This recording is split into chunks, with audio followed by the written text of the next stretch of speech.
Hello friends, good morning. आप लोग का स्वागत है मेरे यूट्यूब चैनल विजार्ड क्लासेस पर। ओके, तो ये जो है हमारा द हिंदू एडिटोरियल वोकैब का क्लास है। ये हमारे चैनल पे डेली होती है। ये डेली वोकैब की क्लास है, तो आप लोग आकर के डेली वोकैब यहाँ से देख सकते हैं। चलिए तो स्टार्ट करते हैं आज का द हिंदू एडिटोरियल का वोकैब। फर्स्ट वर्ड है आउस्ट। ये जो है वर्ब की तरह यूज होता है। इसका मीनिंग हो जाएगा to force someone to leave a position of power, job, place और competition। यानी कि किसी को कोई पोजीशन से या फिर किसी पोजीशन ऑफ पावर से या फिर नौकरी से या फिर किसी स्थान से या फिर किसी कंपटीशन की स्थिति को छोड़ने के लिए मजबूर करना, उसे ही आउस्ट कहते हैं। ओके, ये जो है वर्ब की तरह यूज होता है। नेक्स्ट वर्ड पे आते हैं। नेक्स्ट वर्ड है कोलिशन। वर्ड के लास्ट में ION लगा रहे तो वो नाउन की तरह यूज होता है। इसका मीनिंग हो जाएगा ए गवर्नमेंट फॉर्म्ड बाय टू और मोर पॉलिटिकल पार्टीज वर्किंग टुगेदर। यानी कि दो या दो से अधिक राजनीतिक दलों के सहयोग से बनी सरकार या फिर गठबंधन की सरकार, उसे ही कोलिजन कहते हैं। नेक्स्ट वर्ड है strike a chord. Strike a chord ये जो है ईडियम की तरह यूज होता है। इसका मीनिंग हो जाएगा if something strikes a chord it causes people to approve of it और एग्री विथ इट। यानी यदि कोई बात किसी राग पर प्रहार करती है तो यह लोगों को उसके अनुमोदन या उससे सहमत होने का कारण बनती है, उसे ही कहते हैं स्ट्राइक ए कॉर्ड। यानी कि if something strikes a chord it causes people to approve it और agree with it. Okay, next word पे आते हैं। नेक्स्ट वर्ड है डिविसिव। ये जो है एडजेक्टिव के तरह यूज होगा। इसका मीनिंग हो जाएगा लाइकली टू काउज डिसएग्रीमेंट्स और आर्गुमेंट्स बिटवीन पीपल। यानी कि डिसएग्रीमेंट्स होना या फिर आर्गुमेंट्स होना पीपल के बीच में, लोगों के बीच में, उसे ही डिविसिव कहते हैं। इसका हिंदी मीनिंग हो जाएगा मतभेदकारी। यानी लोगों को विभाजित करने वाला, विभाजक या फिर विभाजनकारी, उसे ही डिविसिव कहते हैं। ओके, नेक्स्ट वर्ड पे आते हैं। नेक्स्ट वर्ड है हार्ड लाइनर। ये जो है नाउन की तरह यूज होता है। इसका मीनिंग होगा someone especially in politics who is very severe, for example in refusing to allow something or to reduce or change their demands in any way। यानी कोई विशेष रूप से राजनीति में जो बहुत गंभीर है, उदाहरण के लिए किसी चीज की अनुमति देने से इनकार करने या किसी भी तरह से अपनी मांगों को कम करने या बदलने के लिए। ओके, तो वहां पे जो है हार्ड लाइनर वर्ड का यूज करते हैं। हार्ड लाइनर जो है नाउन है। नेक्स्ट वर्ड है प्रीडिकामेंट। वर्ड के लास्ट में MENT लगा रहे तो नाउन की तरह यूज होता है। इसका मीनिंग हो जाएगा an unpleasant and difficult situation that is hard to get out of. यानी कि अप्रिय और कठिन स्थिति जिससे बाहर निकलना कठिन हो। प्रीडिकामेंट का मीनिंग होगा अप्रिय और कठिन स्थिति जिससे बाहर निकलना कठिन हो। नेक्स्ट वर्ड है परपोर्ट। ये जो है वर्ब की तरह यूज होता है। इसका मीनिंग होगा to give the impression of being something or of having done something when this may not be true.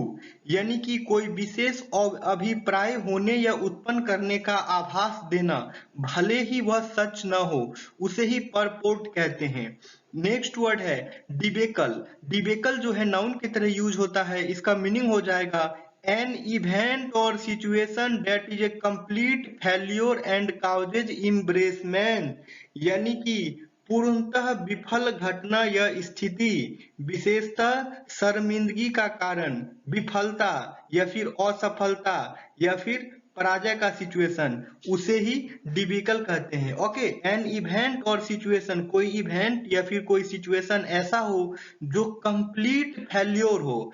ठीक है, जो कंप्लीट जो है फेल हो, विफल हो। ठीक है, और जो है वो जो है काउजेज एम्बैरेसमेंट, यानी कि जो शर्मिंदगी का कारण बनता हो, उसे ही डिबेकल कहते हैं। नेक्स्ट वर्ड है परपीट्रेटर्स ये जो है नाउन की तरह यूज होगा, इसका मीनिंग हो जाएगा a person who carries out A harmful, illegal और इमोरल एक्ट।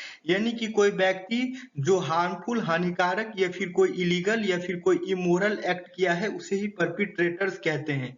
इसका हिंदी मीनिंग हो जाएगा एक व्यक्ति जो एक हानिकारक, अवैध या अनैतिक कार्य करता हो उसे ही परपीट्रेटर्स कहते हैं। नेक्स्ट वर्ड है हॉक्स। ये जो है नाउन की तरह यूज होता है, इसका मीनिंग होगा a trick to make people believe something that is not true, specially something unpleasant. यानी कि कुछ असत्य को सत्य दर्शाने के लिए किया गया छल, प्रायः जो कि बुरा होता है, उसे ही हॉक्स कहते हैं। नेक्स्ट वर्ड पे आते हैं। नेक्स्ट वर्ड है डिसेंट। डिसेंट जो है नाउन की तरह यूज होता है। ओके, इसका मीनिंग होगा a strong difference of opinion on a particular subject. मतलब कि किसी पार्टिकुलर सब्जेक्ट पे जो है, किसी पार्टिकुलर विषय पे जो है, किसी पार्टिकुलर टॉपिक पे जो है स्ट्रॉन्ग डिफरेंस ओपिनियन, यानी कि ओपिनियन जो है सभी लोगों का बहुत ही डिफरेंस होना, ठीक है। Specially about an official suggestion और प्लान और ए पॉपुलर बिलीफ। स्पेशल किसी ऑफिशियल सजेशन में या फिर किसी प्लान में या फिर किसी पॉपुलर बिलीफ में, तो उसे ही डिसेंट कहते हैं। हिंदी देख लीजिए यहाँ पे, किसी विशेष विषय पर विशेष रूप से एक आधिकारिक सुझाव या योजना या एक लोकप्रिय धारणा के बारे में एक मजबूत मतभेद, यानी कि ओपिनियन में एक स्ट्रॉन्ग डिफरेंस होना, उसे ही डिसेंट कहते हैं। नेक्स्ट वर्ड है कॉन्स्पायरेसी। कॉन्स्पायरेसी जो है नाउन की तरह यूज होता है, इसका मीनिंग होगा a secret plan by a group of people to do something bad और इलीगल। यानी कि अनुचित या गैर कानूनी काम की गुप्त योजना या फिर षड्यंत्र करना या फिर साजिश करना, उसे ही कॉन्स्पायरेसी कहते हैं। कॉन्स्पायरेसी जो है नाउन की तरह यूज होता है। नेक्स्ट वर्ड पे आते हैं। नेक्स्ट वर्ड है डिफेमेशन। वर्ड के लास्ट में ION लगा रही तो ये नाउन के तरह यूज होता है। इसका मीनिंग होगा the action of damaging the reputation of a person और ग्रुप बाय सेविंग और writing bad things about them that are not true. ठीक है, यानी कि किसी व्यक्ति का रेप्यूटेशन जो है खराब करना, उसके बारे में कुछ गलत बोलकर या फिर कुछ गलत लिखकर जो कि सच ना हो, उसे ही डिफेमेशन कहते हैं। ठीक है, डिफेमेशन का हिंदी मीनिंग होगा मानहानि या फिर निंदा। ओके, नेक्स्ट वर्ड पे आते हैं। नेक्स्ट वर्ड है मेलाइस। मेलाइस जो है नाउन की तरह यूज होता है, इसका मीनिंग होगा a wish to hurt other people, यानी कि दूसरों को मानसिक पीड़ा पहुंचाने की अभिलाषा या फिर दुर्भावना, उसे ही मेलाइस कहते हैं। नेक्स्ट वर्ड है लैक्सिटी। वर्ड के लास्ट में ITY लगा रहे तो नाउन की तरह यूज होता है, इसका मीनिंग होगा behaviour that shows little care, attention और कंट्रोल, यानी व्यवहार जो कम देखभाल, ध्यान या नियंत्रण दिखाता हो, उसे ही लैक्सिटी कहते हैं। ओके फ्रेंड्स, तो ये जो था आज का हमारा द हिंदू एडिटोरियल वोकैब का क्लास था। अगर आप लोगों को क्लास पसंद आ रहा हो तो आप लोग जो है चैनल को सब्सक्राइब अवश्य कर लें। जो भी लोग नए हैं चैनल को सब्सक्राइब अवश्य कर लें और सभी लोग वीडियो को लाइक भी करें और वीडियो को शेयर भी करते रहें। ओके फ्रेंड्स, ठीक है, थैंक यू फ्रेंड्स, फिर मिलते हैं कल के क्लास में।